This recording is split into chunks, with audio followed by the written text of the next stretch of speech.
Nagsimula ang kabanata sa eksena kung saan makikita natin ang mga gwardya at tagapaglingkod ng iba't ibang prinsipe na naghihintay sa silid ng ika-14 na prinsipe ng Kaki na si Wobble. Hinihintay ng mga ito na lumabas si Ladulus mula sa loob ng silid ng prinsipe matapos ang pagkasagawa ng water divination test kasama sila Kurapika at Bill. Matatandaan na sa chapter 386, nalaman natin na isang linggo na lamang ang natitira sa 2 linggong pangako ni Kurapika na pagkatuto ng Nen. Kaya ngayong araw, bubuksan na niya ang mga aura nodes ng bawat isa niyang estudyante. Nag-aalala sila sa Toby, Maor at Longhi sa pagpayag nilang gawin ng water divination sa loob ng silid ni Prinsipe Wobbly. Iniisip nila na parang masyado silang nagtitiwala kay Kurapika. Sinagot sila ni Fury Cub sa pagkasabi na sa oras na gumamit ng Hunter ng kahit na anong manipulation ability gamit ng Nen, malalaman agad nila ito at aarestuhin nila agad si Kurapika at Bill. Ganun pa man, sa isip nila Fury Cub at Bobby Mina, gusto nilang dumating sa punto na gumamit sila Kurapika o Bill ng kahit na anong manipulation abilities para malaman ng mga sundalo ang abilidad ng dalawa. Gustong-gusto malaman nila Fury Cub at Bobby Mina ang Nen ability ni Kurapika sapagkat nag-iingat na ang kanilang grupo sa pagkalaban sa Hunter. Matapos mabigo ang isa sa mga kasamahan nilang si Vincent at mamatay ito nung inatake ng sundalo sila Kurapika. Nagbukas na ang pinto ng silid ni Wobbly at lumabas na si Ladulus. Nakakagulat na ang dami ng orang nakapalibot sa katawan ng babae ay sobrang tumaas. Humanga si Fury Cub sa tinataglay na Nen ng babae kaya sinabi niya na ang orang bumabalot kay Ladulus ay halos kapareho ng ora na meron ng isang taong nagsanay sa loob ng isang taon. Inamin ni Fury Cub na sa ngayon, hindi niya pa masasabi kung minamanipula si Ladulus bilang una pa lamang itong estudyanteng lumalabas sa silid. Kung mapapansin nyo ang aura na nakapalibot sa katawan ni Ladulus, makikita nyo na parang hindi ito kalmado at tuloy-tuloy sa pag-apaw papunta sa itaas. Nagpapakita lamang ito na nabuksan ang aura nodes ng babae kahit hindi pa ito marunong sa paggamit ng Ten o ang pagpapanatili ng Nen sa palibot ng katawan. Tinanong ng 2 ibang tagapagsilbi si Ladulus kung ano ang ginawa nila sa test. Hindi sila sinagot ng babae sapagkat ayon kay Ladulus, hindi niya pwedeng ikwento ang ginawa nila sa loob hanggat hindi pa natatapos ang lahat. Kapag sinaway niya ito, ititigil ni Kurapika ang test para sa iba. Lumabas na rin sa silid sila Kurapika at Bill. Tinawag nila si Maor. Si Maor ay ang isa sa mga matatandang gwardya sa kwento, pero hindi siya dapat maliitin sapagkat siya rin ang ika-2 lieutenant ng hukbong sandatahan ng Kakin at ang kapitan ng mga gwardya ng ika-5 prinsipe na si Tobepa. Pumasok si Maor sa silid ni Reyna Uwito at Prinsesa Wobble. Pagkatapos ay pinaliwanag sa kanya ni Kurapika na ang kanilang prioridad ay ang kaligtasan ng ika-14 na prinsesa. Dahil dito, tuturuan niya ang bawat gwardya sa paggamit ng Nen. Naiintindihan ito ni Maor sapagkat alam niyang hindi nagsisinungaling si Kurapika sa kagustuhan ng Hunter na magkaroon ng patas na laban sa pagitan ng bawat prinsipe. Ipinakita ni Kurapika ang isang basong tubig na mayroong buto ng halaman sa loob. Iba ito sa isang basong tubig at isang dahon sa ibabaw na kadalasang ginagamit ng mga Nen users sa water divination test. Pinaliwanag ni Kurapika na gagamitin nila ang tubig at buto para ipakita na nagkaroon na ang mga gwardya ng kakayahan sa paggamit ng Nen. Ayon sa Hunter, may isang paraan upang matuto ang bawat tao ng paggamit ng Nen ng mabilisan. Ito ang tinatawag na Nen Attack para puwersahin ang pagbukas ng aura nodes ng isang individual. Ang Nen Attack ay ang terminong kadalasan lamang ginagamit, pero hindi ito nangangahulugan na aatakihin ni Kurapika si Maor, sapagkat ang ibig sabihin din ng Nen Attack ay pagpapahiram ng Nen o pagpapagaling gamit ng Nen sa mga taong walang kakayahang gumamit ng kapangyarihan. Inilagay ni Bill ang kanyang mga kamay sa gilid ng baso at gumamit ang gwardya ng Nen. Nagresulta ito sa pag-apaw ng baso at pagsibol ng boto ng halaman sa tubig. Pinaliwanag ni Kurapika na si Bill ay isang enhancer na mayroong kakayahang payabungin o paunladin ang kanyang target. Humanga si Maor, kaya tinanong niya kung gagamitin ba nila ang abilidad ni Bill sa kanya upang gisingin ang kakayahan ng gwardya sa paggamit ng Nen. Sinagot siya ni Kurapika sa pagkasabing hindi mabilis nagagana ang Nen ability ni Bill sa mga taong hindi Nen user. Kaya ang paraan na pinili ng Hunter ay ang sandaling pagkuha ni Kurapika ng Nen ability ni Bill at pagpapahiram nito kay Maor sa pamamagitan ng Steel Chain.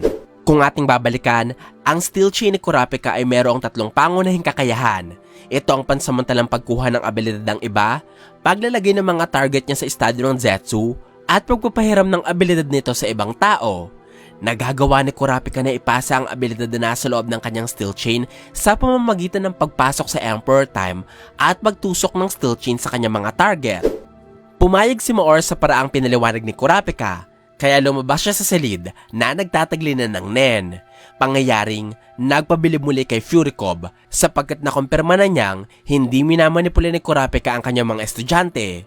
Bumilib din si Bobby Mina sa nakikita at nakumbinsa siyang gumagamit si Kurapika ng isang specialist ability upang gisingin ang kakayahan ng isang tao sa paggamit ng Nen.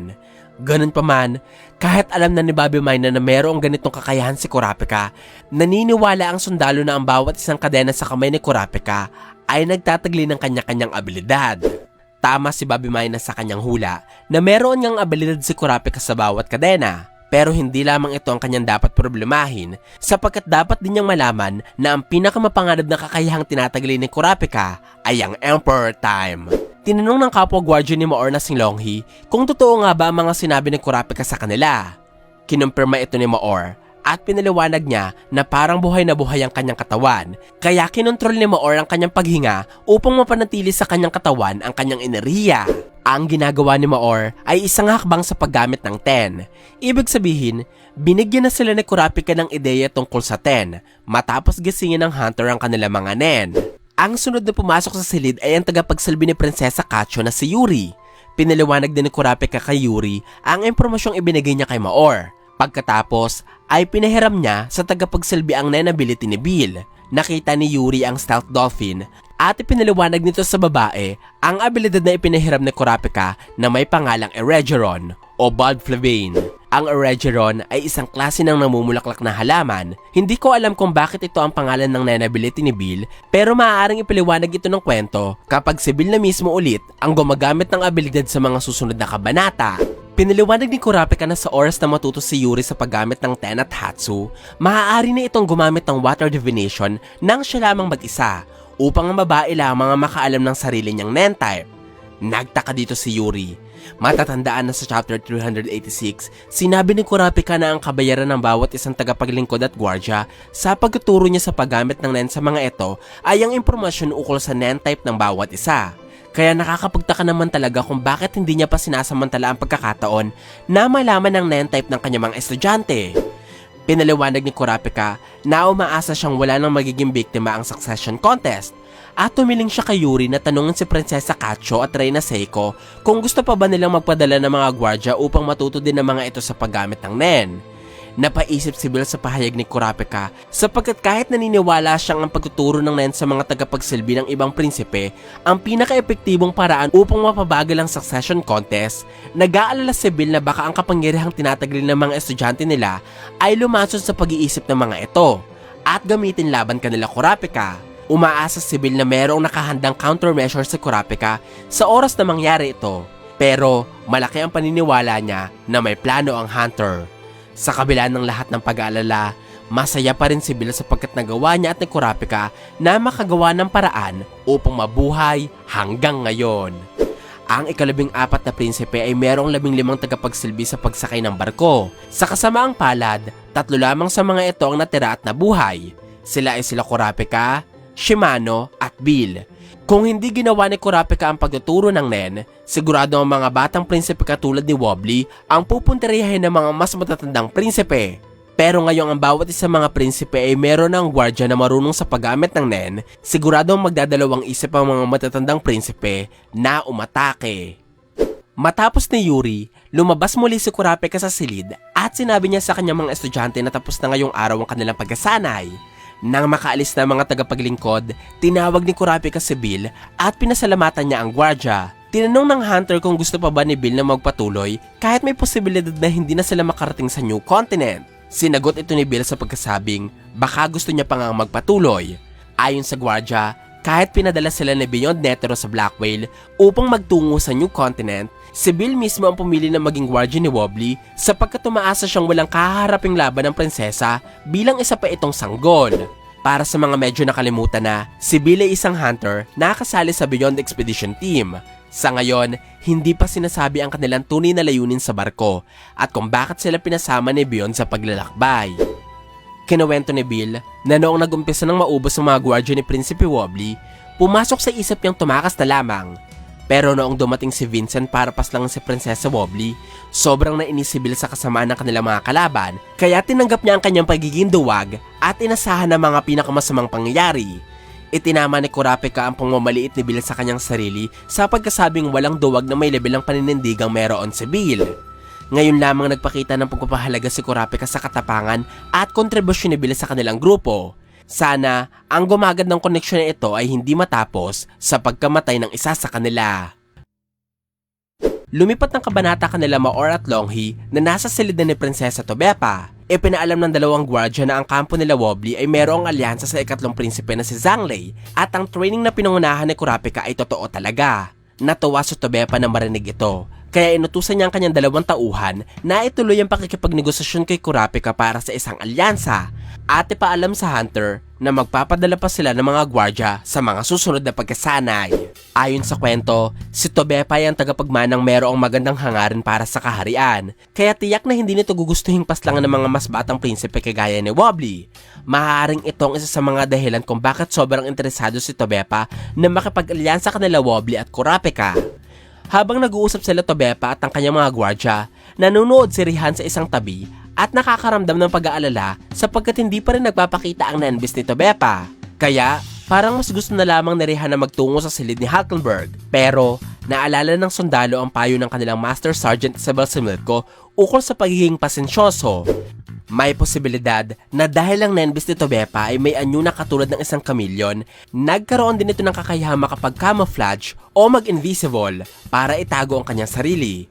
Kung may kakayahang ganito ang Guardian Spirit Beast, siguradong mahihirapan si Rihan na makalikha ng isang predator na kakain sa nanbeast sapagkat kailangan muna ng sundalong makita ang nilalang at matarget ito bago siya makalikha ng predator.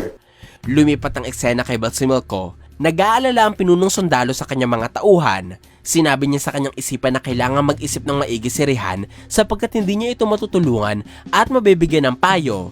Dahil maaaring maging dahilan ito para mabawasan ang pagiging epektibo ng predator.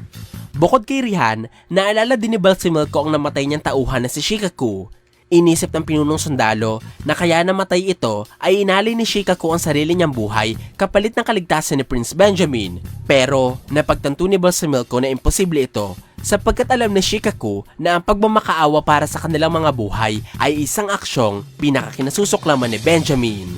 Si Benjamin at Balsimilko sa ngayon ang nangunguna sa succession contest, pero unti-unti na nagbabago ang sitwasyon sapagkat kumikilos na mga Guardian Spirit Beast, lumalakas na mga tagapaglingkod at nagigising na ang kakayahan ng mga prinsipe, dahilan para mas lalong naging maingat si Balsimilko. Bumalik ang eksena kay Tobepa na iniisip mong ikaw lang prinsipe na si Sally-Sally. Naniniwala sa Tobepa na maaaring patay na ito sapagkat hindi ito dumalo sa pagkatipon ng kanilang pamilya noong linggo, kahit na may inihanda si Sally-Sally na pagtatanghal. Napagtanto ni Tobepa na pinalitan ng sundalong nagbabantay sa kanya kaya maaaring siya na ang susunod na target nila Benjamin. Tama si Tobepa sa kanyang hinala sapagkat ang sundalong nagbantay kay Sally-Sally bago ito mapaslang ay si Rihan, na umalis din sa kanyang naunang pwesto matapos magtagumpay ang sundalo sa pagpaslang sa Guardian Spirit Beast ni Sally-Sally. Kaya, ang paglipat ni Rihan sa silid ni Tobepa ay nangangahulugan na siya na ang susunod na target para patayin.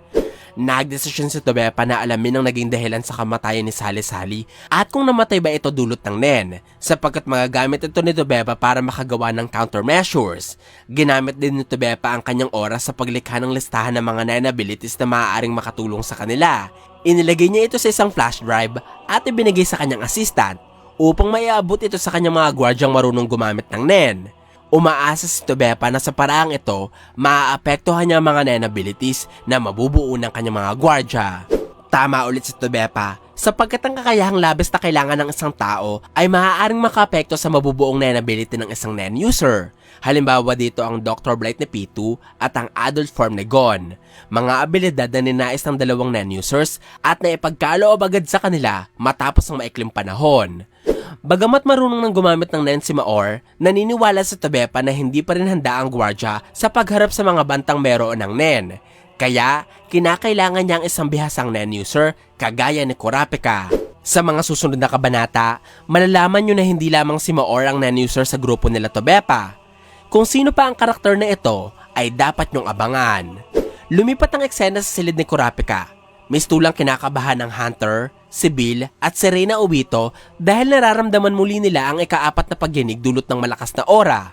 Pinagpawisan si Kurapika ng maramdaman ito sapagkat umiikli na ang pagitan ng oras sa paggamit ng Nenuser sa napakalakas na abilidad. Hindi alam nila Kurapika na ang orang kanilang nararamdaman ay mula kay Hulkenberg. Hindi din nila alam kung sino pinapatamaan nito. At hindi alam nila Kurapika ang panganib na nakapaloob sa abilidad. Nagiging mapanganib na ang mga batang prinsipe kagaya ni Hulkenberg kaya hindi na sila pwedeng basta-basta kalabanin. Sa susunod na kabanata, makikita naman natin ng mga matatandang prinsipe kasama ang mga hawak nilang kalamangan sa succession contest.